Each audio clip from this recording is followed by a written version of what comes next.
Hello વિદ્યાર્થી મિત્રો, આજે આપણે જોઈશું મેથ્સની શોર્ટ ટ્રીક. વિદ્યાર્થી મિત્રો, પરીક્ષાની અંદર આવા પ્રશ્નો પૂછાતા હોય છે.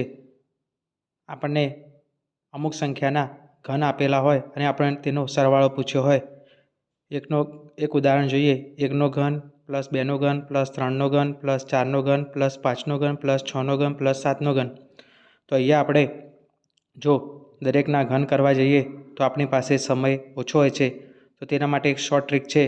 આપણને જે છેલ્લી સંખ્યા આપેલી હોય તેનો આપણે વર્ગ કરીશું. ત્યારબાદ તેના પછીની સંખ્યાનો વર્ગ કરીશું, ભાગ્યા 4 કરીશું. એટલે કે 7નો વર્ગ 49, 8નો વર્ગ 64 ભાગ્યા 4. 16 ચોક 64, 4 4 કટ થઈ જશે. 49 ગુણ્યા 16 એટલે કે આપણો આન્સર થશે 784. તો તમે આ પ્રશ્ન નીચે પૂછેલો છે તેનો જવાબ તમે આપશો. એનો જવાબ તમે કોમેન્ટ બોક્સની અંદર જણાવશો.